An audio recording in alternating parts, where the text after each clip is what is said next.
Good evening.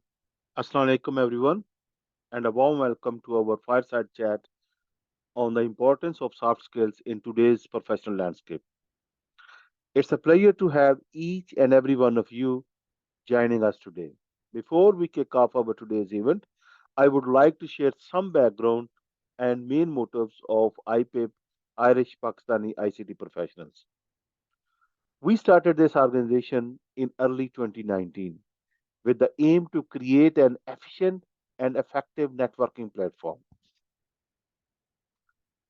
Although the social aspect of networking is very important, and IPIP has created a professional networking opportunity for ICT professionals living in Ireland. Here, we are helping community and businesses to grow. Our association serves as a hub for professionals, experts, and industry leaders. Come together, share knowledge, and drive the innovative world. We are working on three main pillars: knowledge sharing, entrepreneurship, and building the bridges. For many job seekers, navigating the hire process can be overwhelming, but it's not about having the right qualification on paper. Employers increasingly recognize the importance of soft skills, those interpersonal, communication, and emotional intelligence abilities in determining a candidate's success in the workplace. Throughout this webinar, we will be uncovering the key soft skills that employers values most. We will share practical tips, strategies for developing and showcasing the soft skills, exploring how we can open the doors to the exciting career opportunities. But this webinar isn't just about passive learning. We want this to be an interactive and engaging experience for all of you. So I encourage each of you to participate actively in the discussion, ask questions, share your thoughts and experiences in the chat. Once again, on behalf of IPIP, Irish Pakistani ICT Professional, I want to extend a warm welcome all of you. Thank you for joining us today, and I hope you find this webinar both informative and inspiring. Let's get started. IPIP, Irish Pakistani ICT Professionals.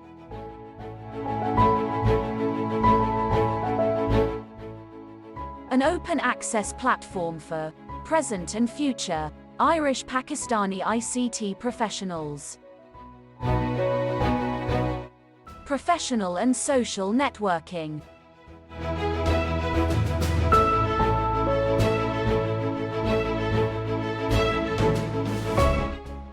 Information and training seminars.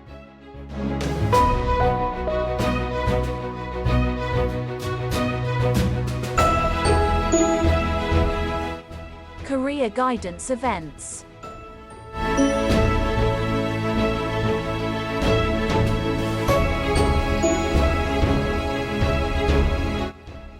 Upskilling sessions.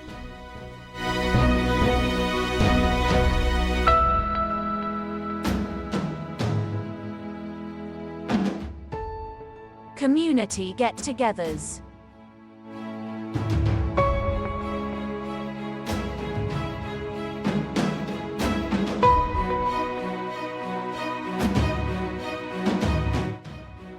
Irish Pakistani ICT professionals. Join us, guide us, contribute and play your role in this community building project. IPIP, Irish Pakistani ICT professionals. Uh, Today, we are fortunate. We have our esteemed panel of guests. Let me introduce our guest, Mr. G.K.K. Singh. He is a BTech is a BTech silver medalist, masters in business administration, masters black belt in Six Sigma, with a long work experience in MNCs like Johnson and Johnson and Horstman, Gage and Metrology Limited. Mr. G.K.K. Singh is a director of Asian Institute of Quality Management and has chaired many interviews for different companies in India, UAE, Kuwait, and Saudi Arabia. Mr. G.K.K. Singh is expert in soft skills like communication, interpersonal skills, interview skills, emotional intelligence, time management, diversity training, negotiation skills, and conflict management. So, welcome, Mr. G.K.K. Singh, to our panel. Thank you. Our second panelist is Wasim Yusuf. Wasim Yusuf is a seasoned professional in tech sector with experience of uh, wealth of experience in service industry. So currently serving as a senior product manager at Mastercard. Wasim had a lot of roles in including product SMEs and lead in customer operations and technology. Prior to his tenure at Mastercard, Wasim has made significant contribution in telecommunication sector. As a skilled people manager, Wasim has actively participated in recruitment process, leveraging his experience to identify top talent and foster team growth. So Wasim actually is highly qualified. He has degree in information system and masters in forensic computing and digital investigation from UCD, University College Dublin. So I will just warmly welcome to our guest to this webinar. As we are talking, as we are saying that is soft skills and hard skills. So hard skills are something we are learning from our college. Maybe if we start from our intermediate education, then we do the BScs and computer science or a different type of the educations. So hard skills, we always have some sort of the hard skills idea in interviews and all those things. But there is a very important aspect of soft skills. But in reality, if you will go to interviews, there is a major portion recruiters or employer is actually evaluating you based on the soft skills. So as our objective is to unlock the employment opportunities, we are going to learn from our these gurus how we can master soft skills, where we can start from there. So first of all, thank you very much for joining us and giving us your valuable time. So this is like when we are going to interviews, we sometimes we are getting like a very complex or challenging question, and as a candidate, I felt nervous. So I just want to understand or learn maybe is how I can control and maintain my nervousness if there is any some technical question or any question which I don't know the answer, how I should react on those ones. Sure. Can you also give me the screen sharing? Yeah, sure, I can give you.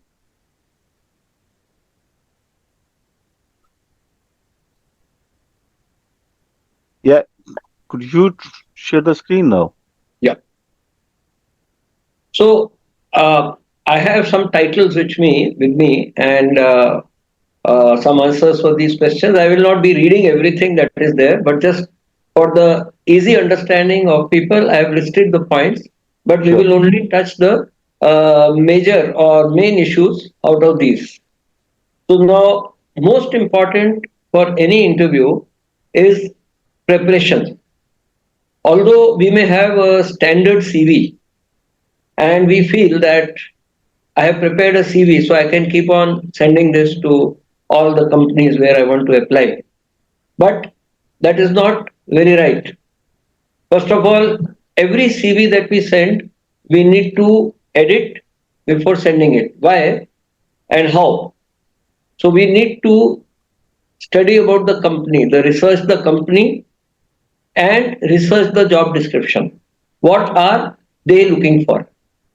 So if we have that clarity, then we will be able to model our CV according to their requirements. Now, I am not saying that everything will change, but it should be aligned with the job description and the business of the company. So, when you are doing this, it will help you when the candidate does this, it will help the candidate to visualize what are the likely questions he can be asked. Technical questions, right now we are talking of. Now, this visualizing the technical questions and preparing will definitely help the person to prepare better. He can also, if he has the time, have some simulated interviews, which we call as the mock interviews. So, maybe with the help of some friend or some mentor, so that it will increase the self confidence for such a person. May feel little nervous in the beginning, हो गया but once gets used to it, बहुत will मुश्किल be चालू fine. होती है ठीक है Now, practice deep आप breathing is something to relax your nerves. How many of you see Hindi movies? Do you see Indian movies? Can I just have a yes or a no? So, Yes, have you heard of the yes, movie Three Idiots?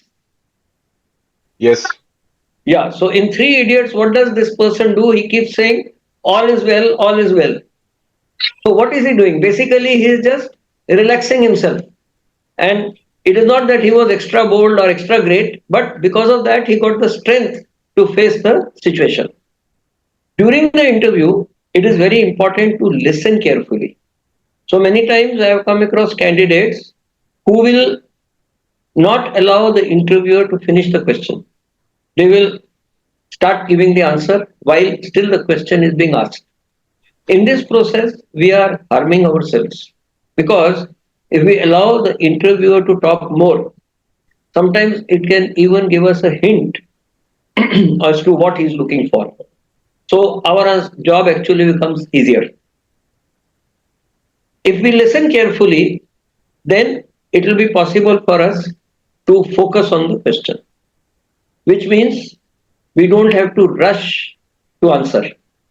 It is important that we understand the question, and if we feel we are not clear, we can even request the interviewer, sir, I couldn't catch your question properly. If you don't mind, could you ask me again? So, not that you will do this for every question, but for some questions it can be done. And if at all in some situation you are very unsure, you just don't know the answer, then don't try guesswork. Better to say, sir, I am sorry, but I am not too sure about this answer, so I don't want to hazard a guess. So that will be appreciated by the interviewers that you are being honest about it. And of course, when I say learn from experience, after every interview, when you come back, you should spend half an hour alone in some corner, either in your house or wherever else, and make a note of all the questions you were asked and what answers you gave, so that you can prepare better answers for the same questions. So these are some of the. I'll share one example with you. Now, I'll tell you, I did aeronautical engineering in 1973. That is when I passed my BTech. But in those days, India was highly unprepared for aeronautical engineers. I had two options: go out of India or change my life. I didn't want to go out of India because of family circumstances. I was the only son, my dad was not well. So I decided to continue in India. Now, what do I do? So I said, okay, let me go for it. Those days, it was not very common for engineers to go to management courses. But anyway, then I decided to go for a management course. After finishing the course, when I faced interviews for the after the management course, we had campus placements, and I found in the first two interviews, same question: why have you joined management after engineering? Why after aeronautical engineering? So, and I didn't answer the questions very well. Then I realized that I have to have a better preparation for this question. Then I prepared a better answer, and which was like, yes, sir, I went for this line with an assumption that there is tremendous scope in the future, but I see right now India is not moving on that path, and it may take years. And as a maybe I made a mistake, so I want to recover that mistake. And because of that, I have changed over to a management career. And believe me, in my next interview, when I used this answer, I got a lot of support from the interviewers. And in fact, in that interview itself, I got selected. So sometimes it is even good to show some weakness of yours. And they will say, yeah, this person is very honest. And then they are more sympathetic or understanding towards you. So this is my take on this question. Thank you very much, G.K. Saab. I think this is very interesting. Instead of just going on circle and just answer which you are not sure, so it's better to say yes or no. I will say no if I don't know, if I'm not sure, because you are just giving your opinion on something which you are not sure. So Yeah, again, I really want to ask the same question to Wasim Saab. Wasim Saab, this is a very theoretical yeah. we I, got. So from practical point of view, when you are just like interviewing your candidates, if someone says to maybe 3 or 4 times, I don't know the answer, I don't know the answer, how you will? Will no, you be I, sympathetic to him? I think what GK has mentioned, and he nailed it actually. I think the first and key thing is practice makes you perfect. Be in the practice. Do mocks interview with your colleagues. Do get your friends to do your interview. Give them the hardest question and they interview you. That's the key thing. The other thing, I just want to give you some tips here because I've interviewed few in my previous role a year ago in ONT, Operations and Technology. And the key nervousness I felt from our own community is the language. Hmm. So they try to make up things. They try to, like try to improve the English than to answer the question. So please, I mean, in the audience, if you are one of those, I mean, English is not my first language. I'm sure most of you are in this audience list. English is not your first language. So please, once again, the person who's taking your interview is not interested in your English. So don't try to focus on your English. That's always I found that's the one of the top mistakes that we always makes. Second thing is don't be ashamed to take a bottle of water with you. In some interview, if you're in the face-to-face session, they will provide you water. If not, in case, just have your bottle of water. Taking sip of water, it's totally normal, totally acceptable, and that will keep your nerves calm down. And that's something I always advise people to please take a bottle of water before you go. Third thing is always keep your mobile switched off. And it's a good thing. We often forget this, and even do not put it in vibrator. It's in your pocket. It vibrates. It divert your focus, and that will make you nervous. And finally, to your question, Nawaz Bhai, about the question that you don't know the answer, be honest, be yourself. Be don't be the one that you're not yourself, so don't try to make things up. It will kind of change your perspective to the interviewers. And always one key thing I'll tell you this will definitely make your nerves bit calm down. The person who's taking your interview, imagine he is going to select you. Keep that positivity in your mind. He is there to take you. He's not there to reject you. So, try to have that great smile on your face. Try to be calm down. Take sip of water. That's totally normal. That is acceptable. And if you're doing it online, make sure you see to the camera. You don't, kind of, change your face left and right. And make sure, take water beside you. Like I'm having a tea now. I mean, so there's no harm with that. And always, if you're going, wear nice clothes, okay? And sometimes most of the tech companies, if you're going to, they don't even care. I've taken an interview and I've selected a guy with a hoodie. In Ireland, that's the culture. That's the culture in Ireland. I mean, Nawaz Bhai, if you back me up or somebody else, no, in different countries. Like if you go to London, there's a different attire. You need to understand that. So, I mean, this is something I just give kind of some of my tips. Perfect. So, So yeah. Wasim Saab, I have one more challenging question, which is Yes. I felt myself as a challenge. Like this is again we are talking about the Asian community, and We apply a CV, we got a call from a recruitment agency or maybe a HR, and they said that, are you available tomorrow? So we say, Yeah. yes, I'm available tomorrow. So they are asking for interview, and you simply Mhm. accept, I'm available tomorrow because I am looking for a job. And Yeah. then this means that I got only a couple of hours to prepare for that one. So Yeah. depression, tension, all the stress is going to start. So please give your opinion. If I Yeah. will get a call, something like, "Are you available tomorrow?" Hmm. Should I accept it, and how I should manage the time before I will go the interview? Good question, In and it's good that you brought this up. And most of our own community, I mean, I'm just generally giving a perspective, not just our community, but everybody else as well. Once you get a job, you're overjoyed.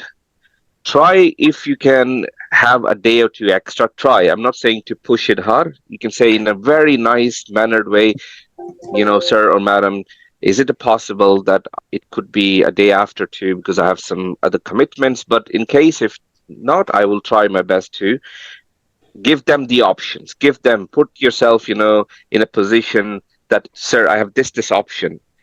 In good case, yeah, if they accept your proposal, well and good. If not, you have to go next day. You have a pressure. Do one thing: sleep well and avoid news. Avoid social media. That's the two key things. I'm giving you the practical example. Trust me, when you're watching news, when you're on a social media, even for 10, 15 minutes a day before your interview, trust me, that ruins your interview because we have so much kind of, our mind is into these, news and all different things. Avoid social media as much as possible, at least a day or two before your interview. Okay, sleep well. And also, I would try to make yourself, as I think G.K. Sab mentioned earlier on, some of the practice the relaxation techniques. Do some deep breathing, some exercise, out.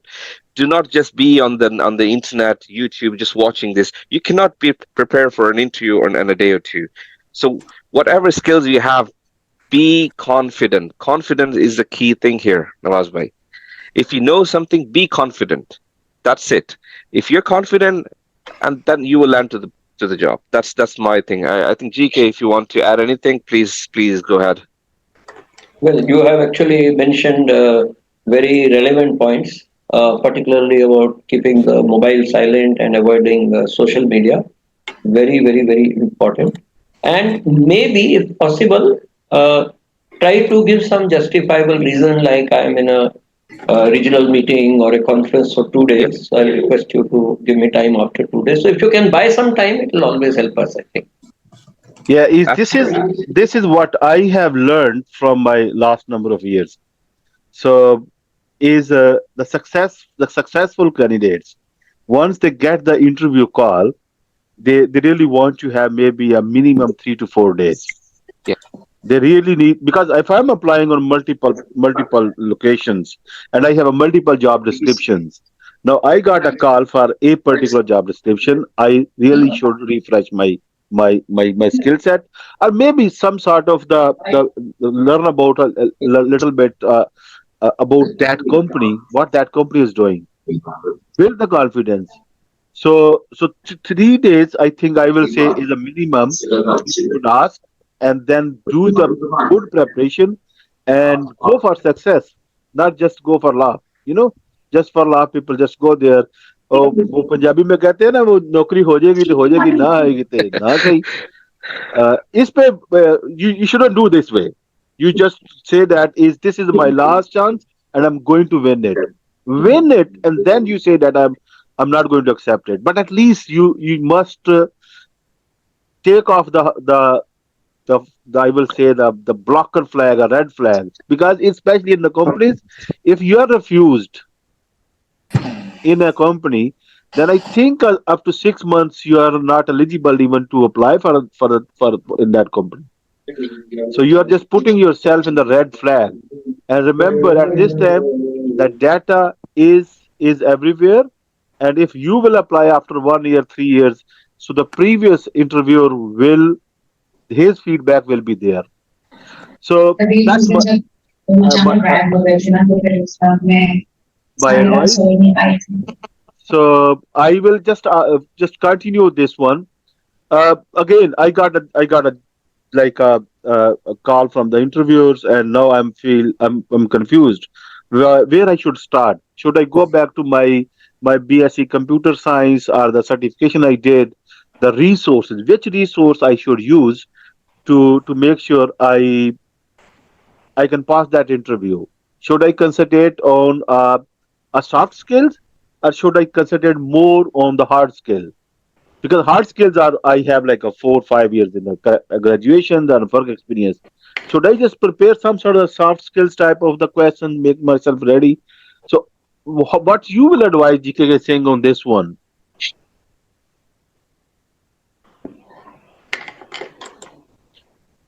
GK Saab, I can you listen Yes. me? Yeah. Yeah. I heard you. Should I See, repeat the question? one of the most common questions I have come across as a starter or as a icebreaker in interviews is to ask the candidate, "Tell me about yourself." It's a very, very common question.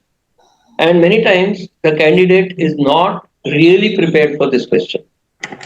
So this is an opportunity if he is well prepared. So what is the preparation? Preparation basically in this case means a very clear framework of the answer.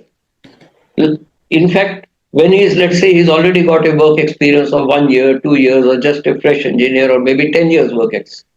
Now, he need not spend too much time that I started my metric in this school and then I went to this college. No, straight he can jump to his graduation, post graduation, and get into his work experience because work experience is important to most employers.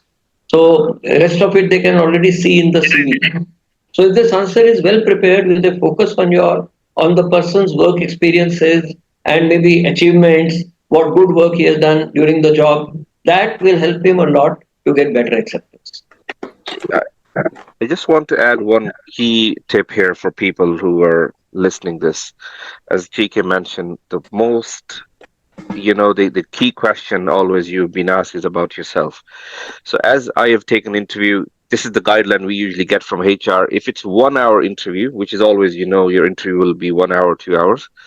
So you have 5 minutes about that question. If it's 45 minutes interview, you have 3 minutes. If it's less than 45 minutes, you have 2 minutes.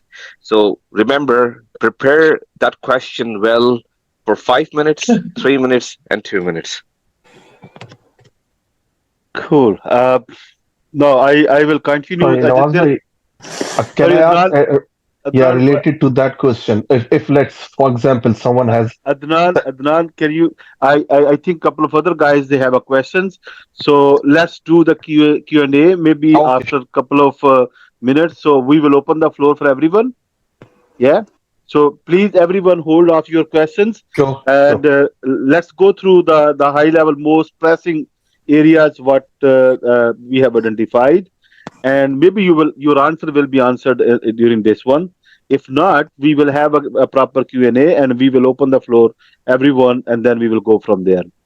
So I will continue. I just want to build some sort of the momentum where uh, like I went to the interview, and now I'm confused because my mother language is different. I am in different country. I have a different color. Someone is different color. I don't know. I got confused there. I cannot answer, and I have something. I know the answer, but I cannot build it in the words. So this situation is maybe I start trembling. So how how I can manage? GKK saying, is there any technique you will advise us so to control the nerves?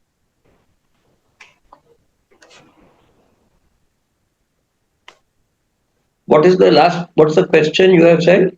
I am just saying that is I know the answer, and but because of the pressure in interview, and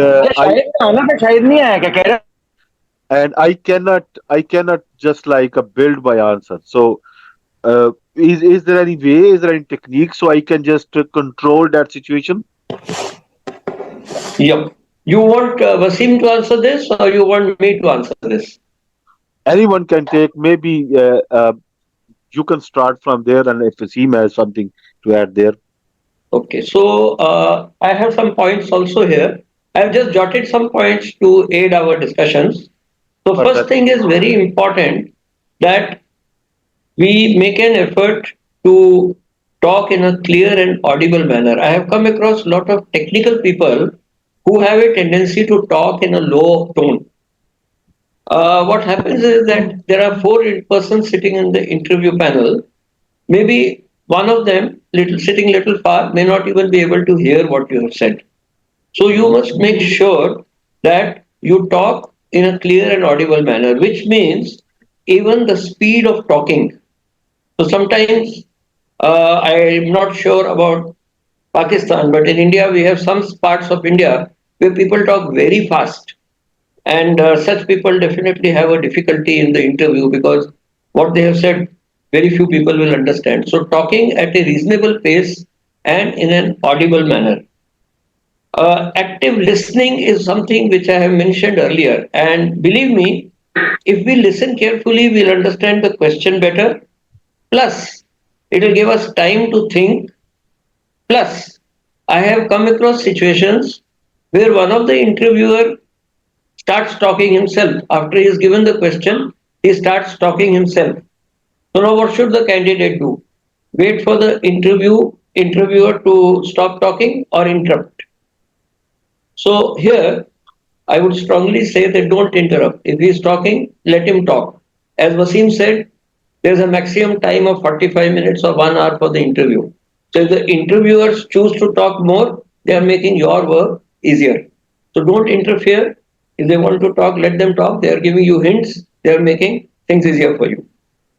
By being little calm and by adopting some of these techniques, you will definitely be able to perform better in any interview. When you enter a room, you may be little nervous.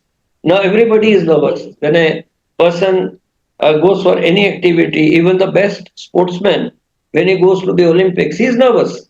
But that nervous should be giving us the energy to do better, not put us down. That is what I would like to add here. There are other things we'll talk about little later because we have something about body language and this and that. We'll talk about that later. Wasim ji, you would like to add something? No, I think you nailed it. You kind of clearly mentioned this is a very good thing when what you mentioned, that I found some people when they speak only they can listen themselves, not Yeah. somebody sitting in front of them.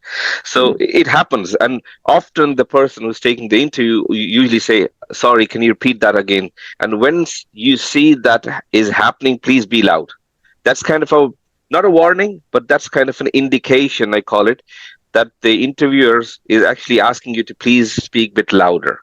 That does not mean he have an issue with your English. They're not going to recruit an English teacher. So don't worry if your grammar is not in place, if your tenses are here and there, left and right. Don't worry about it in technical roles, unless if a role requires that. You have to have a very, very good English, where communication is a key part. At that level, probably you definitely need to work on your English. But other than that, please don't take that. I think that's the key thing I'm telling you, honestly. Our people quite often bring this, like, oh, yeah, my accent is not kind of really matching with the accent of the interviewers. That's always happened. But please don't try to focus on your language. So, yeah. And don't worry how you look like, who you are, where you're from. That does not matter. If that matters, you will not be on the table for the interview. So Ah, if they have called you, there's a reason why, because Very good. they know that your skills are valuable. They're giving you value. And if you think this way, trust me, if you think this way that you're being a valued person, your nervousness, all these things, will will go away from your brain. It will fade away. So yeah, that's all. thank you, Wasim Saab. This is. I'm just going to turn a little bit in different direction. I was involved in one of the hiring process for system analyst. So we were four of us who were sitting in a room, and someone just said, that, "Let's look that person LinkedIn profile." So that person was somewhere from EU, and unfortunately, we were not able to find it. Mhm. And from my side, his CV was the most powerful, most nearest to the job description we had. As we didn't find his LinkedIn profile, now the discussion, this is the panel who is going to select that candidate. The discussion gone to a totally different direction. He might be hiding something. There, I like this is the first time I felt that if you don't exist in LinkedIn, how people are thinking. So I just want to just get your opinion, Wasim Saab. Is LinkedIn profile is a must at this time? And if it is must, Absolutely. how we should make it? Like, what are the most important things you would advise us on LinkedIn profile? Yeah, I just before I go to this answer this question, if you don't mind, I think I just share one small thing to give a perspective of how valuable LinkedIn is. Just one small thing, if that's okay. I think Yeah, you can share GK, it. yeah, I think GK, I think he's sharing now. If he can stop, so I can just share really quick. Sure, sure. And this is, I think, I just recently. Perfect. Thank you, sir. Yeah. So let me know if you can see my screen for 1 minute. Yes. What can you see there? If somebody approached me just recently, I did hide it, the name and the package. I don't want to go how much they were offering me, but this is the value. This is the importance to have a proper, good LinkedIn profile. Somebody approached me for a job in Morgan McKinley, a company for this. Okay, this is how important it is. So I'm just want to uh, sorry, just a second now. Yeah, so coming to the point why it's important. When we get the CV from HR, we always go and search these candidates in LinkedIn. As you know, as I mentioned very correctly, we want to make sure the CV reflect what their profile is. These days, we want to know who their followings are, what sort of comments they're putting. So please, if you don't have a LinkedIn, go and have your LinkedIn and make sure you put the link into your resume or in your CV. If you don't have that linked, the link of your LinkedIn in your CV, you have to put it in because that's sometime, don't get me wrong, sometime it seems like you're hiding something, and this is what the HR don't like it. Not us as an hiring manager, but HR have their own thoughts as well. And also, when you have your LinkedIn done, ask your colleague, ask your lecturer if you're in college to go and endorse you or do some recommendation where they can actually put some comments that, oh, I worked with Wasim, I worked with Zia, he's been great at this. It actually adds a lot of values. And also, LinkedIn, if you want to invest something on yourself, please invest in your profile. Maybe you can take a subscription, which is I think free for 1 month if you're clever enough. So you can take a 1 month free, premium subscription from LinkedIn. I'm not here to to market LinkedIn, but I got a lot of yeah. But I've got a lot of opportunities. I'll be very honest here. Yeah. Um, so this actually it's a good investment, and also try to spend 10-15 minutes daily in LinkedIn. See the market trends, see what's happening in your industry, see something you're interested in. If you're interested in aviation, you can follow a lot of people. Follow the right people. That's key thing.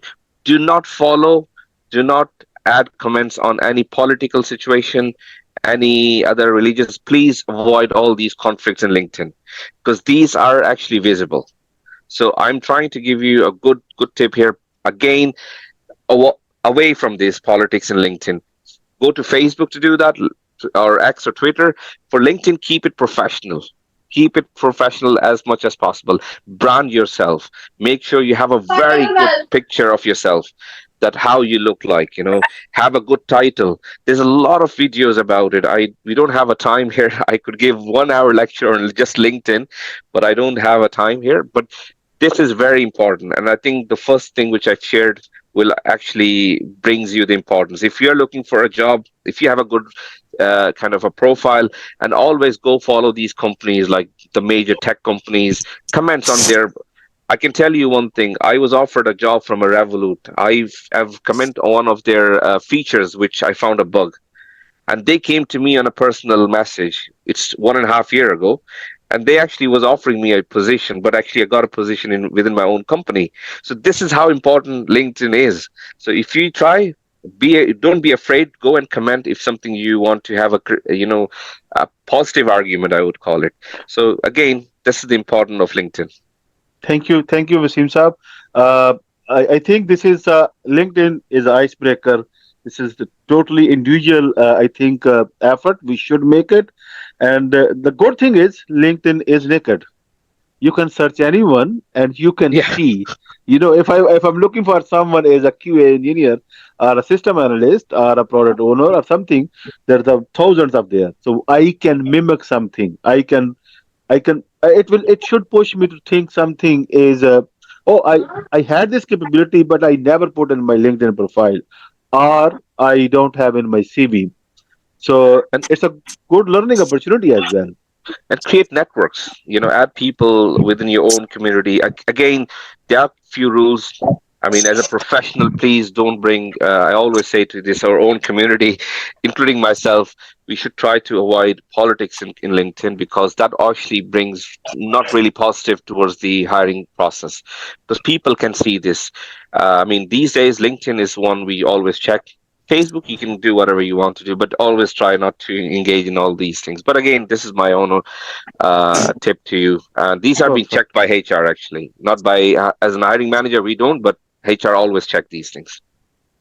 Thank you, Wasim Saab. I know Husnain Jafri Saab has raised the hand. So if I'm going to take only one question, and then the following question we will take after our couple of more questions we have prepared. So Husnain Jafri Saab, you want to ask your question, please? Okay. Firstly, thanks to IPIP team for the session on such an important, interesting topic. Thank you, Thanks to sir. Singh Saab and Wasim Saab also for the points that you brought to the floor. Myself, Hasnain Jaffrey, I'm heading the InfoSec and governance portfolio here in the company that I'm associated with in Riyadh. My question is a bit on the pessimist side, if I may use this term. I'm sure most of us would appreciate the fact that these days hiring processes become very biased based on various factors. Could be demographics. You are smiling, Wasim sir. Could be ethnicity. Could be a lot of factors. Also, at times, HR professionals, maybe due to the pressures or other reason, could be conducting interviews just for the sake of their KPIs. Itne interviews ho I gaye. understand. Now, with this background, my question to you, gentlemen, is if I am stuck in such a situation where I can sense that I could be just the tick on the KPI, what would you advise? Should I play the game their way, or what? I Thank you. I I'll answer this in a way, because I felt what you're saying, and I'll be honest here in this group. So I was trying to look for some positions within my own level in Middle East, and I couldn't get into anything, but I got some interviews.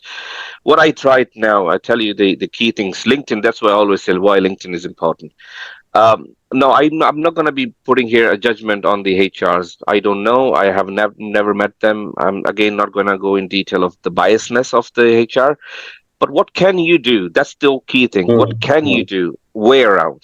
What I did is I approached to some of the product owners in LinkedIn. When you are in a premium subscription, you can see a lot of people. You can add them, have a chat, and have a conversation, and try to engage and bring something on the table. What I always say is market yourself. One mhm. question, I was actually interviewed by CTO, and I'm not sure if you know what CTO is a chief technology officer Yeah, of any company. It's like yeah. very important figure. And one question, it was a very simple but very hard to answer. What was the question? How you brand yourself? Mm, And he gave me 1 day to answer. He said, "You know what? I'm not going to ask you the answer. I know it sounds very easy. I'll come back on my next interview tomorrow. You need to prepare a very two-line answer for me, but that need to be saying who you are." So that wow. actually, yeah. So again, actually, that is the key thing. Brand yourself. How you Mm, brand, how you market yourself. These days, how you want to market yourself. You can do it many ways. I think what you can do, try to focus on those things. Try to improve on those things. Second thing is don't lose hope. Be mm, positive. yeah. If I say, I can tell you, and you'll be surprised. I have an experience of taking interview and actually being in the interview process. I've been in Google, you name it. I've Okay. given interview to a CEO level, so where the CEO was interviewing me, and I can tell you what they're looking for. They always want you there, you know. Mm, and sometimes the job is not actually what you want, and sometimes I have to say, you know what, this is not for me, and be honest, you know. Mm-hmm. And actually, this is what I think we mentioned earlier on. Honesty is a key thing. So Very yeah, true. I think this is what I wanted to bring to the person I think who was asking question earlier on, Jaffrey. Yeah, Hasnain Jaffrey. Yeah. Yeah. You know why that was, I was laughing because I know your pain, but again, what can you do? Try the other way around. Be You were positive. lucky, Don't try Wasim to Saab. criticize. Yeah, You were yeah. lucky, Wasim Saab. You got a day to answer that question. But my question was basically once I'm into that situation and I sense that I'm just going to be the KPI, how do I carry out the interview? Should I play the game or do I show attitude? Try to show that okay, I'm sensing the feeling. This is my question actually. If you want to play a game, play it very cleverly. Mm-hmm. That's the answer. Okay. Any practical experience? I think I have lots of things, but I think we probably have to go. We'll I'm connect not one sure, to one. Nawaz, but yeah. I think this is something we probably need to discuss offline. Okay. And I think GK and myself, I mean, I don't know, Nawaz Bhai would be the mediator. If anything, if I can help anyone, I think the main purpose for this today's thing is, I think Nawaz Bhai have said this earlier on. We want, and I personally want, those who are in this kind of session, I want, if you land into a position that you desire and that you are eligible for and that you want to be, and we all know that, because once you have the position, you are the breadwinner for your family will Mm-hmm. be, this is the thing, we that's what I want, nothing else, and this is what my, and I think the IPP organization, I think we want people to be in a position and to help others as well, not just to be glad in a position and forget. No, I think this is our responsibility as a human being, as a migrant, or as a, you name it, we all need helping hands, and I think this is the key thing. Thanks, Wasim. Thanks. G.K. sir, your take on this question, please. Well, we cannot eliminate bias to 100% extent. Thank So, you. Thank you, GK. Apologies, Wasim sir. No, I think, again, Yeah, yeah, I didn't differ to you. I said, yeah, yeah, yeah. I You are mean, right. You are. I'm just joking. we we cannot, and I think, because you see, I'm talking from an hiring manager perspective, Correct. but Correct. before me there is a HR who will give me the CVs. I'm not going Mm, to go and, sometimes, yes, if I see somebody in LinkedIn, I have to say, HR, hey, I like this person, this is correct. the resume, and they will have their own checks and balance. And again, if I can't judge, but they are, I Mm, mean, there are yeah, occasions where we also yeah. felt. If I might Yeah. interrupt you, the only thing I would like to say here is that let's say we candidate has faced 10 interviewers and he mm, found that there was a bias in three. It's mm. okay. Let's not look at those three. We will learn something from those three also, okay, from the kind of questions they ask. Maybe they will Mm, make us sharper for the further interviews, and let mm. us think positive for the remaining seven interviews. That's how I would put it. It's Yeah, okay. Let the I three think go. GK saying, Jeffrey Saab, I will take differently. Like, suppose I'm in the middle of the interview, I found that, oh, job is gone. Someone else already took that one. This is like a KPI.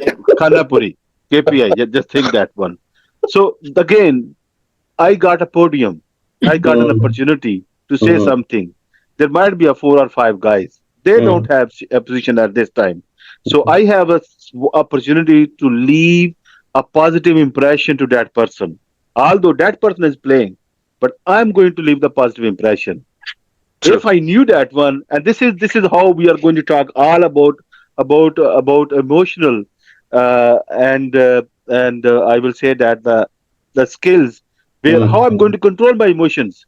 You Correct. know, I found it something is not like you went to the office and you don't like the person who's taken the interview because Mm. you know that you're going to end up work with himself. So you decided I'm not going to work with that person. But Correct. again, how you're going to control those emotions? Mm. I will continue this interview, and I have actually a listed out of 5 different things, which I will just list out first: is problem solving, adaptability, communication skill, team collaboration, time management, continuous learning, and leadership skills. These are the 6 or 7 questions related to those one. There is always a question is being asked, no matter you are going for a after graduate like a first job, or you have a 20 years experience. Someone is still interested to find out how you are collaborating with others, Mhm. how you manage your time. So I will go maybe a one by one, and I will paste the question on this chat as well. So Wasim Saab, I have a one question for yourself is about problem solving. There is always a question like something, give an example, a complex problem you have faced in your previous work and how you have sorted it. This is a question like they just throw it. Yeah. I don't know what they want to gauge it, but there is some opportunity for a candidate to display his capabilities. Yeah, I think it's good to bring this. I think for a lot of people, especially if you're in a graduate position or if you just recently graduated and going for an entry level a role, or even if you're an experienced, I think the from a hiring manager perspective, what we look into, four things: your problem description. So make up a story. I always say, I think what Nawaz Bhai will do at the end, you can just copy paste those all question at the end. So I will people need try to that. research, and to answer these questions, I'll tell everybody a small thing. I think I learned this from now maybe people will laugh at me, but I'll bring it up just to make it this session a bit more interactive. I'm sure we all know in Dublin there was a great person. I met him, a very nice person, Singh Saab. He was trying to teach people how to pass the taxi lessons, and through different stories. So what I always did is, from my thing, make some stories of yourself. Make something, even if you're graduating, make a story about each and every question, and this is how you will fit in your brain. And make sure when you have a story, make sure you have a problem statement. Make sure Hmm. how you approach that problem, Hmm. how you execute the problem, and how you get the result. If you ask me that question, let's say I'm a freshly graduate, always the question comes like, oh, I'm a graduate, I never worked in industry. But always I say, okay, just say in my last internship, or I was doing a project, a college project, I encountered ABC issue, or maybe a software bug. If I'm an experience that was affecting a project, that's a problem statement. Be specific, be short. And then the second thing is, oh, how you took the approach. Okay, I took an initiative to coordinate with my engineers, coordinate with my manager, with team members to do some brainstorming, and we found this solution. What was the solution? Okay, the solution was to implement a change in this, and secondly, we fixed the issue and we saw the result in this application. Simple. We don't need to have a big long story. Short, precise, but something valuable. Always remember four key thing here. Problem statement, that's one thing. Approach, execution, and result. That's fourth thing. I don't know if G.K. Saab, if you want to enter this, but this is how we look into. We don't want to hear, oh yeah, then everybody came in. A lot of I say, when we Asian make this curry and garnishing, at the end, leave that garnishing sometime. Just be specific. I'm interested in the eating. I'm not interested in the making things really fancy. But sometime, you try to be precise as much as possible. Thank you, Wasim Saab. Like this is most of us are like from ICT sector, tech, and we always have a technical things. GK Saab, I have a question for yourself. Is this is about communication? Like I am working on all the time, like machines, codes, APIs, name it, databases. So these are all very technical for a layman, a non-technical person. But actually, the person who has a check for me is most of the time is a non-technical. He's a business mind. So I have to just demonstrate my idea. So this is always a question have been asked in interviews is how a technical person will present his idea or communicate his idea with someone is non-technical. So what's the best strategy someone should adopt that one? In my opinion, first thing, as technical people, we find it very easy to use the jargon. Mm-hmm. And sometimes we have certain short forms within that business. So we start using those short forms to for the kind of person you are describing who may not be technical or highly technical, Mm-hmm. he gets put off with such language. So first of all, we have to use, if we are using a short form, an acronym or something, we should explain what it stands for. Mm-hmm. And if you are explaining a concept, I'll give you an example. I mean, I have, apart from my training activity, I have a manufacturing where we manufacture UPS systems. I'm sure all of you must be knowing because power failure is common in India, and I don't know, but you may be also experiencing somewhere in your geography in Pakistan. So, uninterrupted power supply, there are two types. There's an online and an offline. And in the last 20 years, we have been manufacturing both, and always people ask this question: what's the difference between an online UPS and an offline UPS? Now, technically, if I go into it, it can be very confusing. So I give them a very simple example. Now I'm telling you why I'm giving this example. Using a simple language to convey the concept which people can follow easily. So I say that okay, you have a tank of water and you have a direct tap. So you're using the water from the tap. If the water supply stops, you will go to the tank and start. Now, in doing this, there is a finite changeover time, changing over from the tap to the tank. Now, if instead of that, your source water, the tap water keeps falling in the tank and you keep using the water coming out of the tank, there Mm-hmm. is no break in supply. So if there's a water cut at the back, still there is water in the tank. Till that gets over, you will get the water. It's like the battery bank for a UPS. And I've seen even the most non-technical guy understands this easily. Why I'm giving this example is that we should make things easy by giving some analogy for people to understand. And even I do this very often in my Six Sigma trainings, and I find people are able to absorb much more easily. That's my suggestion. I see one very interesting question here in the chat. I don't know when you would like from Asher Shakil. So he's saying that if you redesign the CV every time, as per Yeah. the position, how will we link it with LinkedIn? So maybe if we I have some time, we would like to I talk about it. yeah, I think I love the question because it's very common, especially for more freshly graduate. Two questions. Actually, one asked by Asher about a freshly graduate, if a job requires 1 year experience, how he can cope up. This is actually very, very good question. A common one. I meet a lot of people, they ask the same thing, how we can land it. One thing we often don't do in this country, I think, when we come to Europe, when if you ask me what I did when I was doing my graduation, I took some 1 day off, 1 day to volunteer. I volunteer with Immigrant Council of Ireland. I volunteer with Migrant Rights Centre. I, you name it. I volunteer with Dublin City Council. You need to take time out. You need to spend on your career. So you have to work hard. That's the key thing.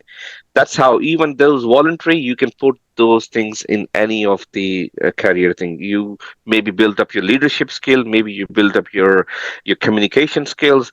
Also, don't take things like, for example, the project that you do in your academic years.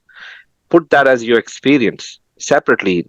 Be clever how to title them in your CV. You can say, I worked on project this for 1 year, 6 months, 6 years, 6 months project. Put that into your experience. Put your academic down, and then you should LinkedIn. And LinkedIn, you can try to be very clever. Again, I can spend 2 3 hours good on LinkedIn. There's a lot of videos, good videos, and they're more better than I think myself, who can explain you how to choose your words properly when you have your experience written down. So that's one thing. And the second question, I think, was about I think was a LinkedIn. Yeah, I think this is how you should try to kind of work around with your LinkedIn profile. So Perfect. try. So, Yeah. seems up. Yeah, go ahead. You No, finish your that answer. yeah, go ahead. So I know we have a very, like, I think maybe next 15 minutes. So I will share these say 6 or 7 questions, a type of questions. So let me just share with everyone that is because a few of you are maybe just going, but this is a uh, I will talk about this one maybe. Uh, Message is too long. Okay, guys, this is something is coming from someone who is asking on every day. So remember, these questions are not searched from the internet and shared. These questions are being asked in the corporate sector.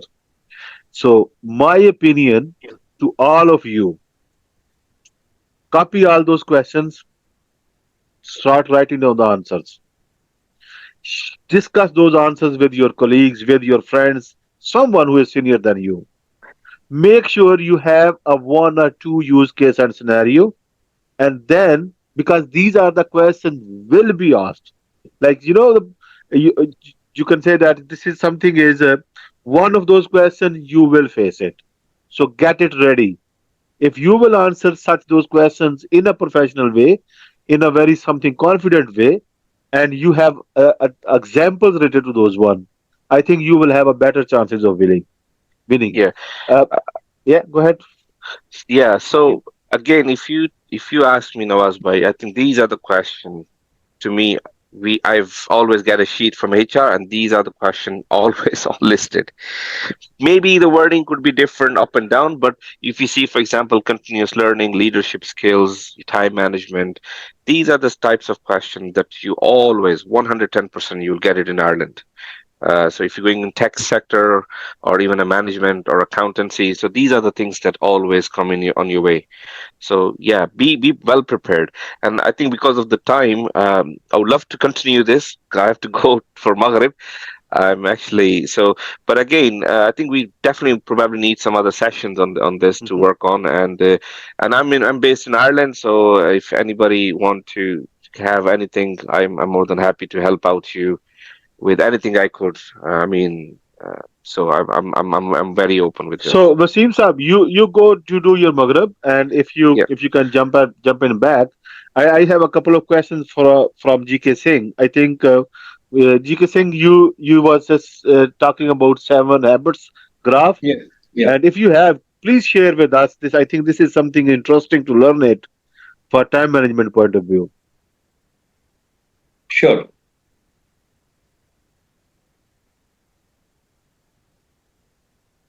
So this seven habits, I think, You want to share the many of screen? you, sorry, You want to share the screen? yeah, I'm just sharing the screen. Okay. Seven habits, as most of you would be knowing, is a popular book by Stephen Covey.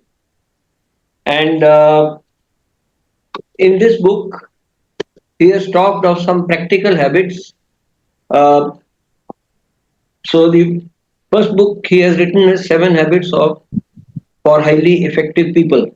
Then he has Seven Habits for Highly Effective Families. Then like that he has made a series. But now out of this first, this is the parent book you can say, Hmm. Seven Habits by Stephen Covey. Now out of this, I'm going to talk particularly about this one habit which is related to time management because all of us always have a challenge when it comes to time management. Mhm. So, to understand the concept of time management, he has developed one matrix, and in this matrix, he has used two concepts urgent and important. So, urgent is something which requires immediate attention, important is something which is related to the results we will achieve, which apply to our goals, to our KPIs, and whatever. So, whatever and whatever. sorry, yeah. Now I am coming to that whatever part. Now, if you see here on the next slide, time management. So on the y-axis we have important and not important. On the x-axis we have the level of urgency. So the quadrant one is, this is urgent and important. That is quadrant one, Mhm, which mhm. is generally when there's a firefighting situation, you have a deadline for driving the projects and so on. Some pressing problem is there. So it is urgent and important. Quadrant two is not urgent but important. Now, what is the difference? Urgent and important is, let's say, I'll give a daily life example. A person suffers a heart attack. Now, at that time, he has to be rushed to the hospital. That time, we can't tell him that you should be doing exercise, you should change your diet. All that will come later. Right now, we have to save his life. So, it is urgent and important. Now, what is not urgent but important?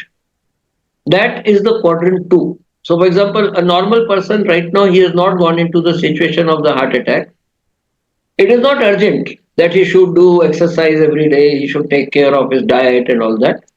But if he does it, then he will be getting into a mode of prevention. He will plan the things, he will have a better planned life, and he will have more prevention in his life. Now, here the question is, I will ask from some of you, you may want to comment or put in the chat window. Which is more important as a quadrant? Urgent important or not urgent important? More important. Now I'm using the word more important.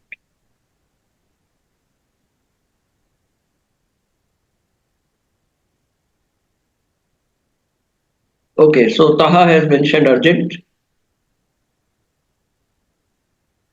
Anyone else? G.K. sir, can you repeat the question? I missed your question. Okay. The question is, I have shown here two quadrants, urgent, important. I have not gone to 3 and 4. This is quadrant 3, this is quadrant 4. I have not gone to 3 and 4. I am right now talking of 1 and 2. 1 is urgent, important. 2 is not urgent but important. So, what should be our priority in terms of working? How do we, if we have to allocate our time every day, every week, every month, how much of our time should go on urgent, important, and how much should go on not urgent but important?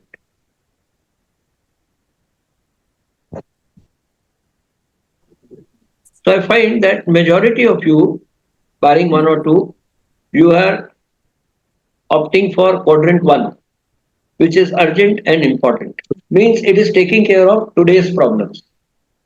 But what are we doing to prevent occurrence of these problems next time? Are we planning on that? It's like I gave you the example, the person got a heart attack. So what are we going to do so that more people in our team don't get a heart attack? We'll still all keep fighting on urgent, important basis. This is important. I have to finish this deadline. I have to meet this other deadline. I have to finish this. So I don't have time for a walk. I don't have time for exercise. I don't have time for dieting or workout. Or is it that slowly I move into at least some time I start spending on the prevention mode, which is here, where I do in things in a more planned manner and prevention. That means if I am able to build up more prevention for the things which are important, although not urgent today, slowly what will happen that my urgencies will reduce.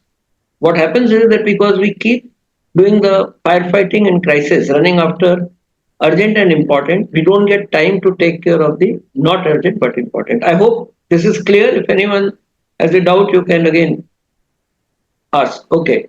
So Moyen is talking of 60-40, evenly distribute the time. Yeah, good enough. It is very right. We cannot say 100% urgent important or 100% not urgent important. So we have to balance. And most of our time we need, but we have to be careful. Very often we get bogged down in this urgent and important. And worse is now we go to quadrant 3. We also end up spending a lot of time on urgent but not important. So you are doing something important, you are called for something else, you leave it in the middle, you have an interruption, you keep get carrying, you start working on mails which could have been handled maybe later in the day. You are called for a meeting, maybe that is not in your control, but that meeting has taken you away from your important work and also the urgent and not in urgent important work. And same way, quadrant four, not important, busy with unimportant work like reacting on WhatsApp, social media. Mhm. All this is very interesting. We like it, but it is neither urgent nor important. So when we spend time on not urgent, not important, our time for ultimately the amount of time available to us in any 24-hour cycle is limited.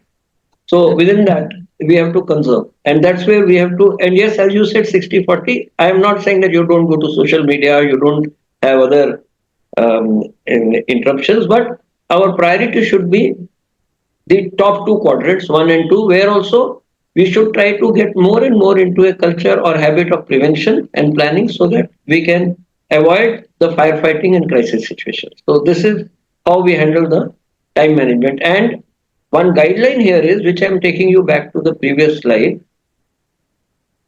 Stephen Covey has defined these two words, effectiveness and efficiency. Effectiveness is doing the right things. Efficiency is doing things right. Will someone like to elaborate this in the chat window? What is the difference between these two concepts? Yeah, okay. Mohin is saying quadrant three delegate. Very good. Yes, makes sense. So effectiveness is, now let us say you are at a senior position. Should you be focusing on doing things right, or that should be done by your team members, and you should be focusing on what is to be done? That is the doing the right things. So at any point of time, yeah, exactly. So that is what Mr. Jaffrey is also adding. Do the हाँ right 40 thing. पे But हाँ 40 पे वापसी करिए key is to do the things the way those to be done. Correct, right. So doing the right things is selection, prioritization, where I should focus. Doing it right, I can get it done. I may do it or I may get it done from my team members. But if I start doing things which my team members are supposed to do, then I am not doing things right. I am becoming inefficient. If I start doing things which are not so important for my business or process, then I am not being effective. So these two words have been used by Stephen Covey to support what we have talked about here. I hope this clarifies in It a very does. simple It language, does. this gives us the time management concept. Thank you. Thank you very much, Jeffrey Saab. I am little bit having an eye on time. So we have two things there. So Jeffrey Saab, while you have the podium, one is a body language. If you can just spend maximum 5 minutes to cover all the body language areas when we are going to the interview or when we are sitting in front of a Zoom, because our silent communication is very important. If someone is interviewing me, I'm talking maybe a one person, and the other three panelists might be looking at my hand gestures, my eyes, how I'm sitting there. So if you could just give us your experience and exposure about body language, that will be helpful, please. Uh, uh, uh, this question is for me or for Vasim? No, I'm this is sure it is to you for I think he for you. mistakenly said Jafri Saab. Yeah, okay, okay, that's yeah, yeah, right. Oh, sorry, GK Singh Sahab. GK Singh Sahab, this is a question for you. It's maybe okay. Hussain maybe Jafri next time Sahab, I can be on the if panel, you Baba Saab. if you want to answer, No, go no, ahead. no. The expert is there. Let's hear So from the expert, please. Go ahead, GK Saab.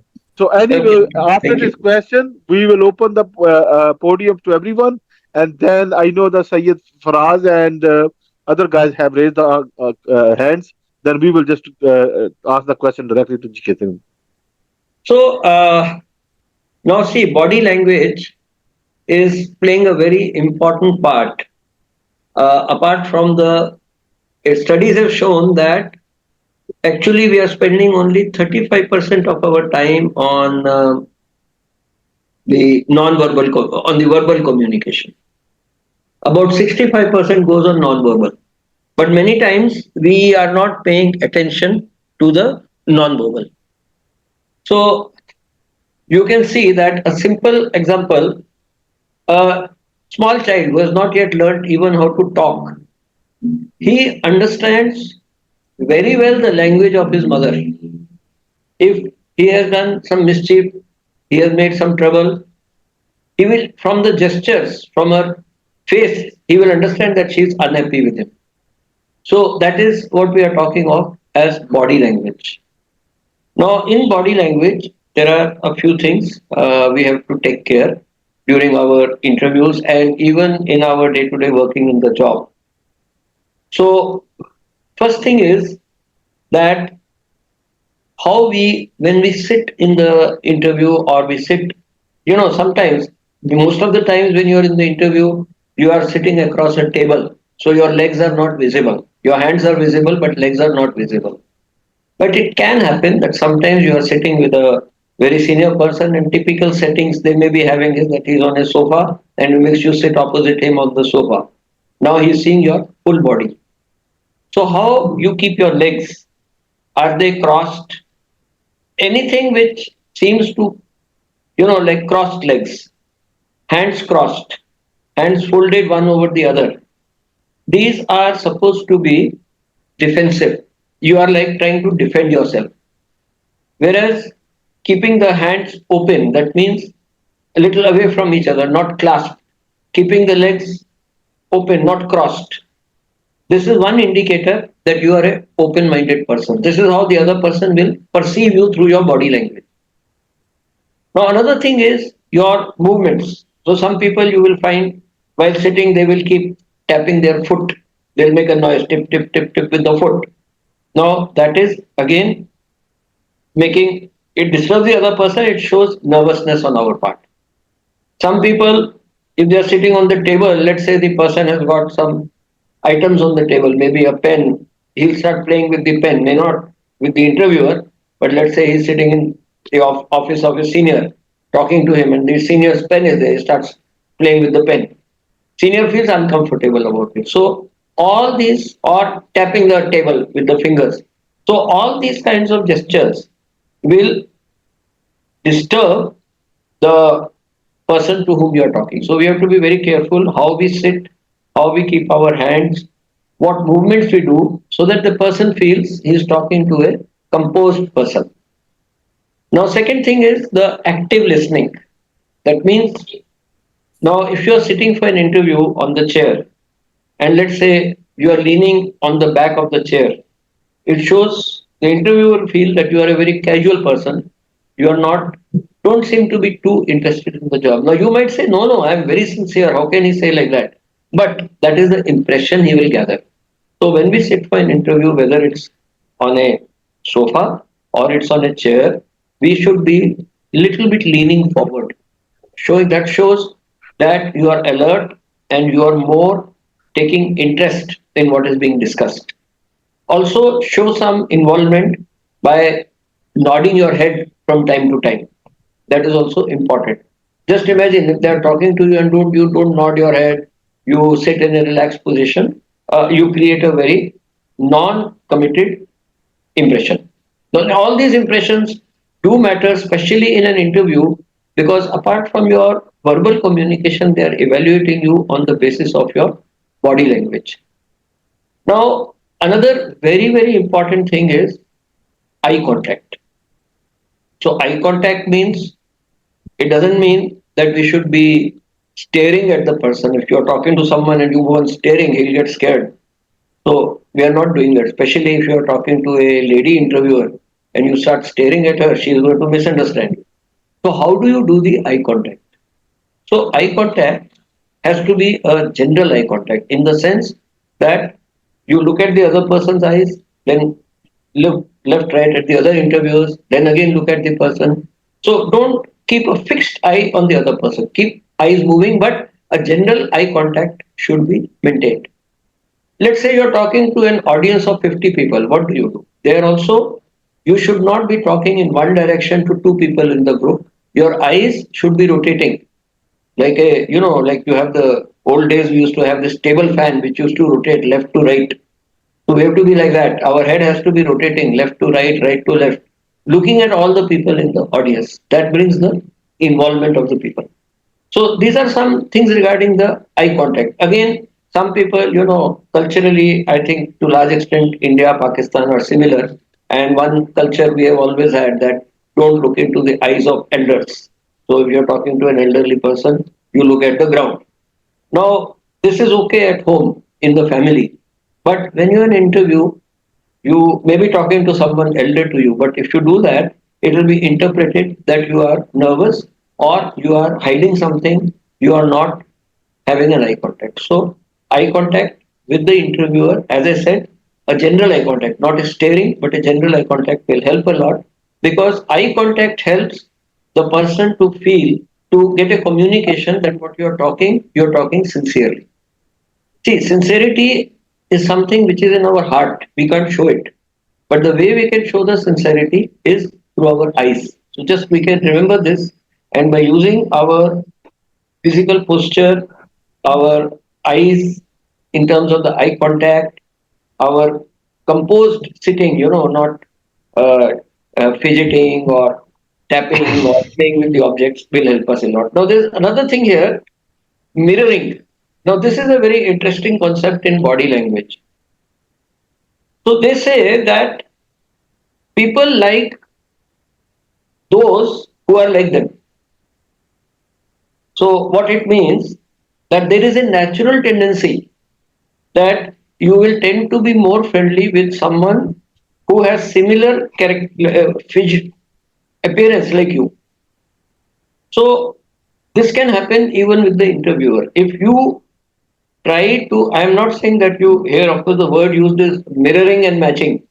It doesn't mean you become absolute mirror of the person, but to a certain extent, like I have myself seen this while talking because sometimes I'm talking, let us say, to some top management person. I have seen. Now, let's say I am sitting on the table chair. I am a little behind on the chair, and suddenly I find this. Let's say he's a CEO or an MD.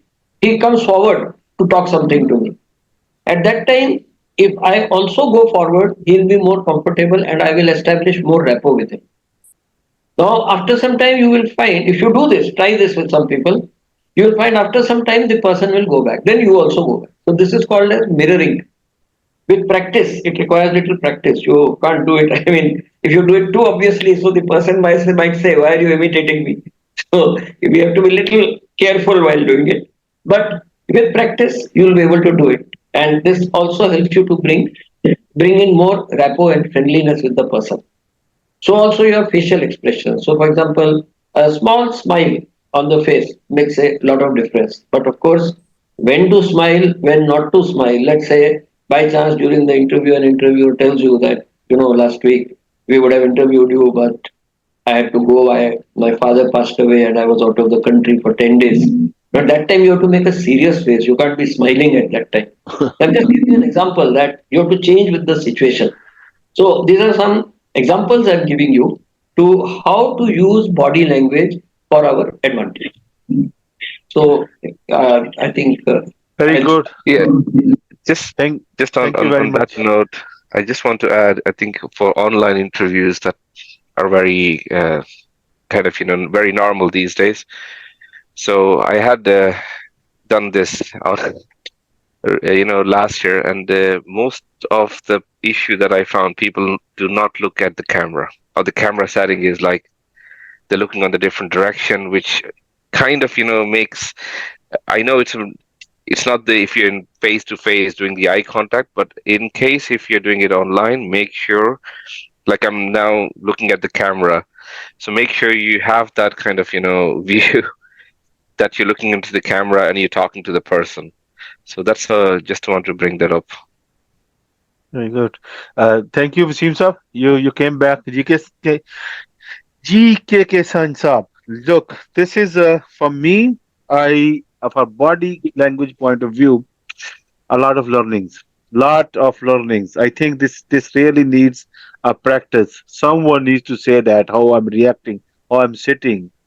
Should I just sit like this way? Should I sit like this way? And this is not something you can say that, oh, this is my family style. This is a practice. You have to learn it. You have to adopt it.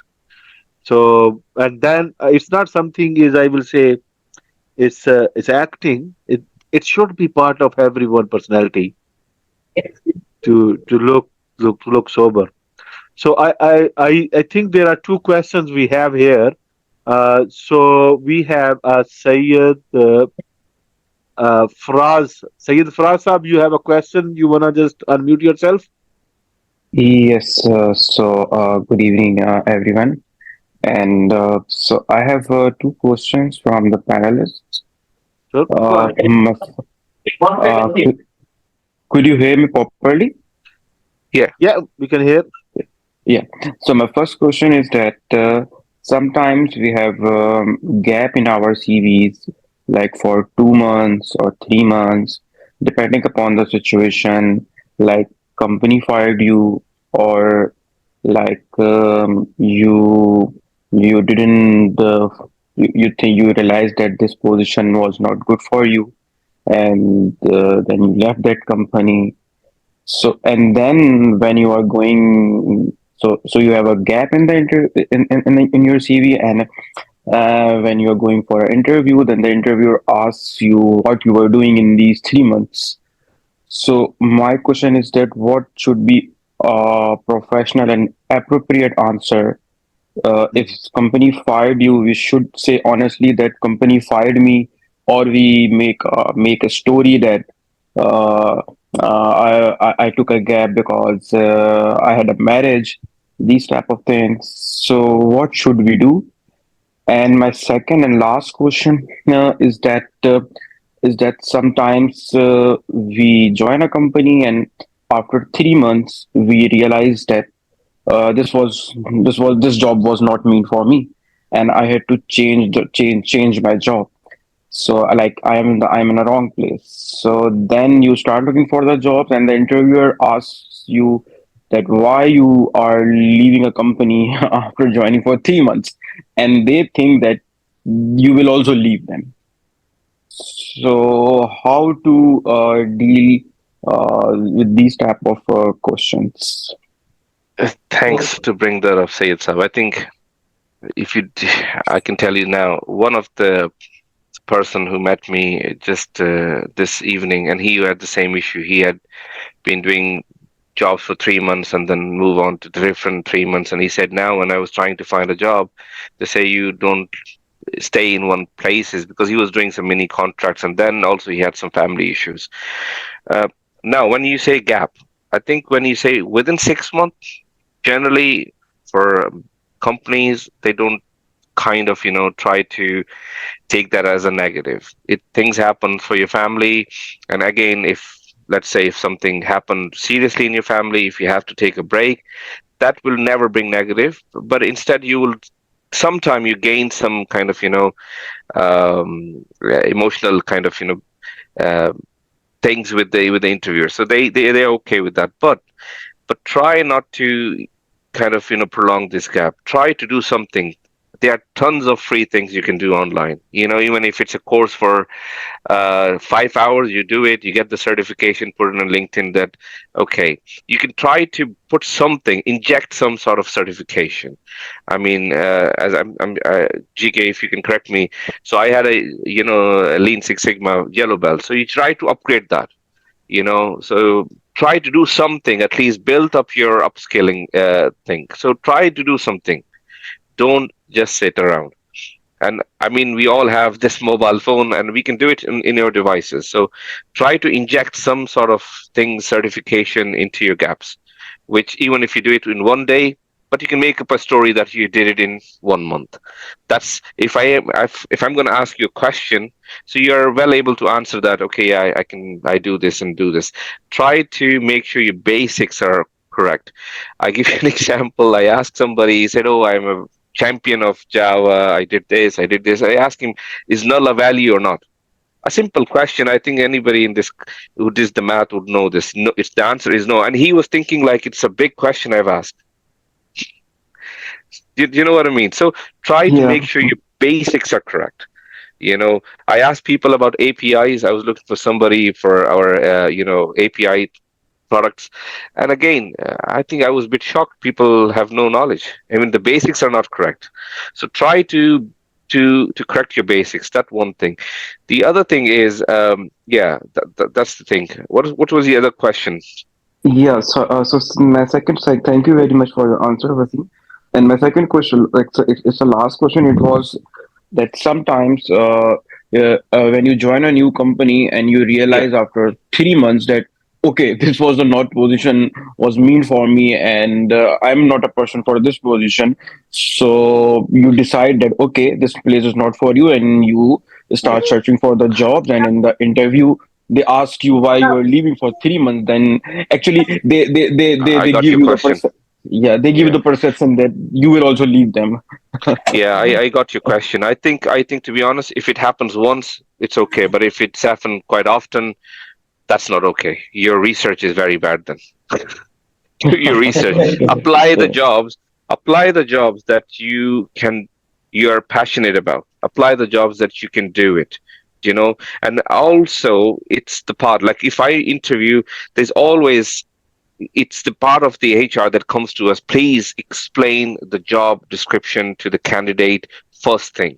That this job is all about this. Usually, I'm not sure if anybody can agree here. I always ask, is this okay for you? Is this something you're looking for? And then we move on. This is the first thing that somebody, I mean, a good, hiring manager or a HR will always do it to explain you the job again, and that's the first thing they start the interview with, and then they go, talk me about yourself.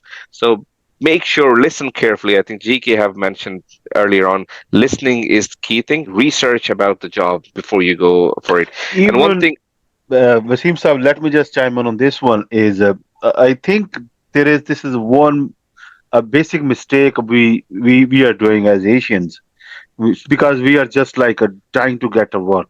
That's one thing. We don't search the company. We don't check what this company is doing, and the products itself. And this is a something is must, I will say. And if you understand what the company is doing, what the project you are going to be hired, try to find out. There are loads of materials in LinkedIn, in Google, maybe in the company website, in the articles. You will find out if they are planning to launch a new product or project. Try to I find think out.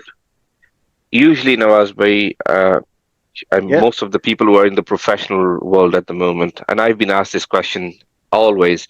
At the end of the question, there is an opportunity for you to ask question. Yes. That Yes. is that is your time to ask, clarify your doubts, clarify. Don't be shy to even ask a stupid question. Don't be shy. Ask anything you want to ask. That is your time. That is actually, we usually put, if it's 1 hour interview, it's 8 to 10 minutes is actually for question, and people often don't use that time.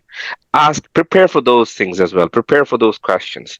Make sure you ask them, clarify, and if it's not meant for you, please don't go. Then don't try to have that in your CV for 3 months and then you moved on, unless the things happen. If you're being not fired, but if there's a redundancy, that always brings positive, to be very honest with you, that never goes against you. So but try not to make things up. And again, Nawaz bhai is correct though, so try to do your research. There's a lot of things in LinkedIn, regarding articles, which you can go and always try to ask question there. And I can tell you, uh, these days I think the one question was how to grab a job. It's easier, I can tell you. In Ireland, at least, I can tell you, people might differ with my opinion. I think if you try to focus on your research, ask question when somebody posts an article into these LinkedIn, ask them questions, and trust me, somebody will PM you like, oh yeah, you asked me this question, are you interested in a role of this? I gave you an example of today. I just got this yesterday actually, but I just wanted to bring that up to you. I think you all saw it earlier on. Somebody just came to me. I never went for applying a role for that, but somebody just came to me and says, do you want this work to work for this company? So yeah, these are the examples. Yeah, I can give you, just for encouragement point of view, I can give you example. Since 2010, I never applied a job through a recruitment company. The employer, the HR company, or some third party is reaching out to me, asking, you have a couple of minutes to talk about, I have something for you. So again, you're going to get yourself more information. You're going to be more engaged. But one thing, Faraz, just to answer your question a little bit more, I have seen examples where a couple of guys in my previous work items, when we were reviewing the CVs, people, if they see a 2 months, 3 months, and multiple times, or maybe two times, now one time is okay. But in your previous work experience, if you have a two times, you're working for someone 2 to 3 months, you have a more chances of rejection. So if you wrongly gone to a job and this is a second time and this is Yeah. again, don't leave that. Stay with them and try to get a better area, because otherwise this the market is very small. If you will put somewhere in CV you upload, that CV will stay there forever. You cannot lie again. So again, advanced search. So we have a Mirza Hassan here. Mirza Hassan, you wanna unmute yourself to ask the question to May our. I add one or two points here? Yeah, sure, GK sir. Okay. So one thing, as I was telling the people about prevention, the quadrant two of Stephen Covey. So when we are talking of researching the company, that is the prevention. That means you make a good study of the company which you are thinking to join before you take a decision.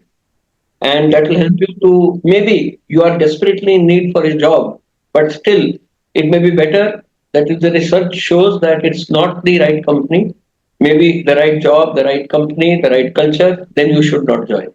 Even it means you have to be without a job for another 1 month or 2 months. That is one. very good. Secondly, the think carefully before leaving a job. Now, why I'm saying this, I have come across many people and I have come across people in even in Middle East and in India, who sometimes they are on a very good job, very good salary, but maybe they don't get along well with the senior. They have some issue for the sake of because of the anger with the senior, they leave the job. And this is, I think, a big mistake because leaving a job and getting into another job is always more difficult. So I would like to highlight this. And there are nowadays platforms like Glassdoor. I don't know about Europe, but USA and Yeah, Canada, they Yeah, give yeah. you about all employers, which you can easily get on the Google. So these are yeah. some points I would like to add. GK Saab, while you're just taking on, I really have a one question is understanding of emotional intelligence. This is Yes.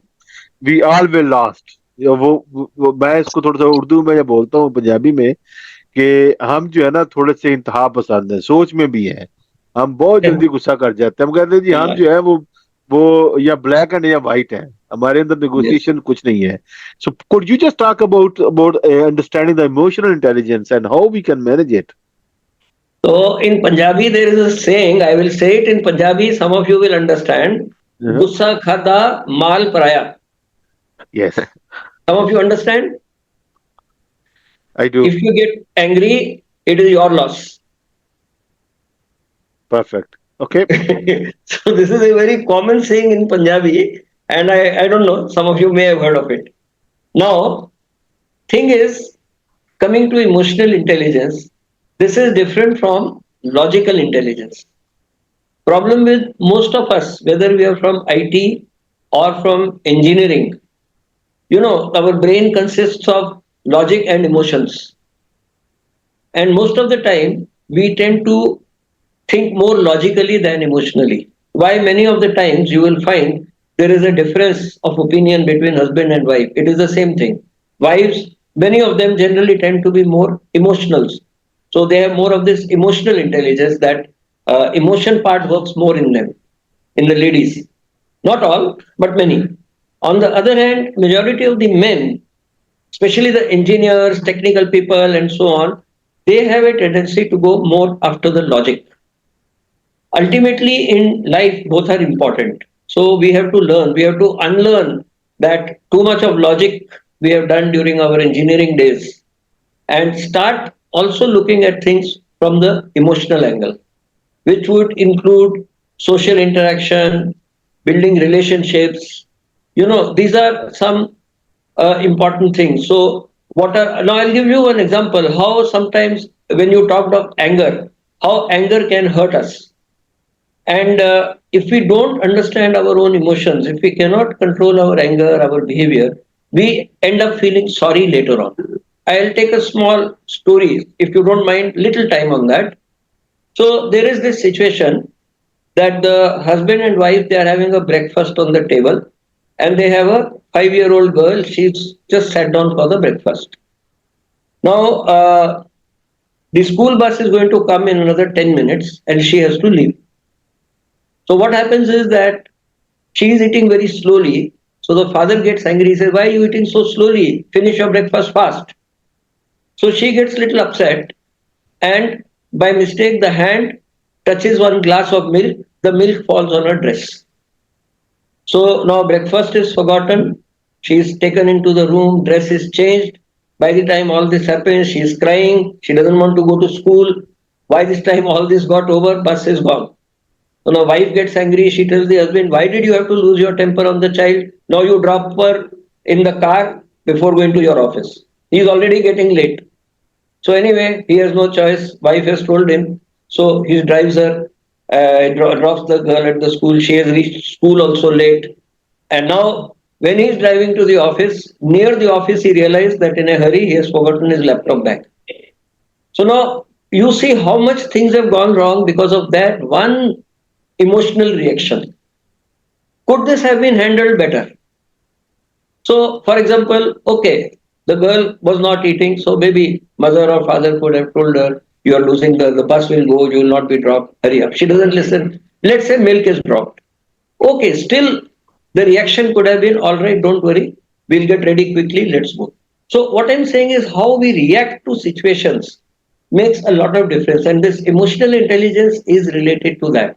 So, when we can stay calm under a situation of pressure, that is very important. That will help us to control the negative emotions like anger.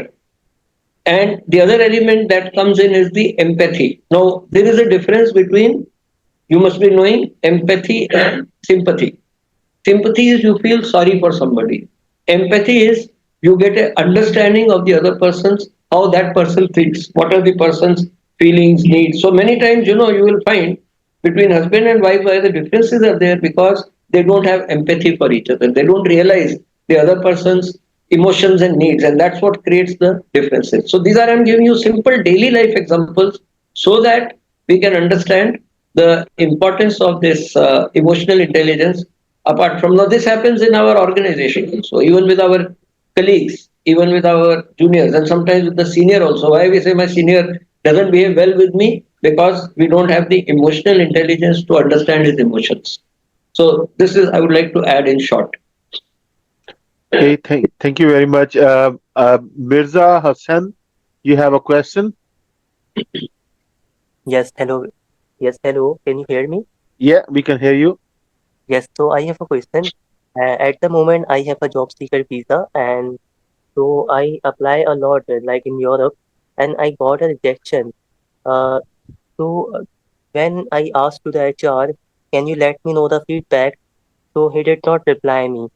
So I want to know what is the reason. Like is there a language barrier, or maybe the visa status, or maybe anything else? So how should I know like what areas I need to improve in the for the next role? So can you Yeah, let me know? it's a bit tricky one, but I tell you something. Last year in our ONT, they recruited some people when I left that to become on the product side. So three, four of them were all job seeker on the I think 1G or something visa status, if I'm not wrong. But one of them actually, I asked the manager about it because one of the interview process I was involved in before I left that team. None of them actually mentioned anything about the visa. They say they're eligible. If they were asked, just say I'm eligible for working. Wait until what we do is often I think the mistake which I have actually found one case where we are actually the first thing we ask when we get a call from HR. The first thing you get when you're called for interview is the HR personnel, not the hiring manager, not the decision maker, is the hiring manager. So HR is just like trying to get the right candidates towards the hiring manager. Yeah, the hiring manager, and then the hiring manager will say, "Yeah, I love this candidate." Then it goes back to the HR, and HR has to kind of accommodate the request. So now, don't bring that up into your first conversation. And if it's been asked, If they ask you specifically 1G, just say, yeah, it is, but don't lie. But if they don't ask you, don't say it. That's a trick in Ireland. I always say, even if you're doing your documentation for immigration or anything, don't be put anything extra. Be specific. If they say just try to play around a bit, just say, you're eligible for work. That's simple. Okay. If somebody asks you to be more specific, then you say 1G. But that shouldn't be a reason of your rejection. I think I don't know, but it depends on the company you applied for. I can't answer on behalf, but this is my bit of thought on this. There's Okay, still people getting the jobs. Wasim Saab, last question from my side, and actually, one of our colleague is did ask on a lighter note how to cover once you have a job offer the salary. Salary. This is like Yeah, I got a nokri, I got a job, and now I just want to negotiate it good question. very quickly within 2 minutes, not more than that, please. Glassdoor, I think we all know about it. I'm sure people who are in this call go and search. What is the market value of yourself? If I go to Glassdoor, I say to, product manager, technology, in, let's say, benchmark yourself. Let's say you applied a company in, you got an offer in Google. I'll just give an example. Just say, product manager, salary, Facebook. You need to benchmark the companies, be clever, play around, and say, oh yeah, they're getting 60K. But the way you tell the HR, it's the HR, not the hiring manager, will never ask you this question. This is comes the third last part of the negotiation, when the HR will call you, congratulate you that you've been selected. Now come to the paperwork, and then what's your expectation for salary? Always be like, okay, currently the market is this, and I'm expecting something around from this to this. Give a range, like 50 to 55, something reasonable. Don't go like if the Facebook is giving you 60K and you ask for 80K. So be realistic. Mhm. I always say be realistic, but try to be presentable. Do your research on that. That's actually very, very good, good point. Always research about the salary. And these days, we can all know where to go and find it. So it's not that difficult. Okay, perfect. I really would like to say thank you, Mr. G.K.K. Singh and Wasim Saab, yourself. G.K.K. Singh, any final words so then we can conclude our fireside chat, please? Well, I think we have had a very lively session. It was enjoyable interacting with the team, with the group. And yes, this body language and interview is both. These are areas where a lot of learning is there. Even the best candidate is likely to make mistake in an interview sometimes. So we should not expect that every interview we will be successful. There are going to be some interviews where we may not succeed. Somewhere we have gone wrong or some whatever. So we should always analyze after the interview, as I said earlier, where we may have gone wrong so that we avoid such mistakes in future. So learn from every interview for the next interview. That is the message I would give. And I wish best of luck to all the people here. Thank you. Thank you very much, G.K. Saab. Wasim Saab, any last word from your side? Yeah, and last thing, I think I'll come to this point, and you see, one thing I'll be realistic and don't lose hope. And one thing I say, let's say in Urdu, अगर आपका risk लिखा है ना, nobody will take it away. IPIP is an open access platform for Irish Pakistani ICT professionals. This platform is foreseen by ICT professionals, is organized by ICT professionals, and supported and managed by ICT professionals. So, if you are Irish Pakistani IT professional and wish to support our idea, please get in touch with us. Do join. Share your ideas with us. Help us to refine these ideas. Also, we really want to deliver like something like these sessions, knowledge sharing, entrepreneurship, building the bridges, networking together. So let's grow together. Uh, and again, finally, I really want to say thanks, Wasim Bhai and G.K.K. Sab, for your time. It's valuable time. I can understand it will be very late there, but I can assure you, everyone had enjoyed and we are looking forward to get maybe something of 4 to 8 hours type of the prescribed type of the training from your side. If you could propose us, and if you can give us of 8 hours training, share with us, and I think we will be happy to chime in and to learn from your side. So much appreciated your time, both of you. I will say Pakistan, Zindabad, Allah Hafiz.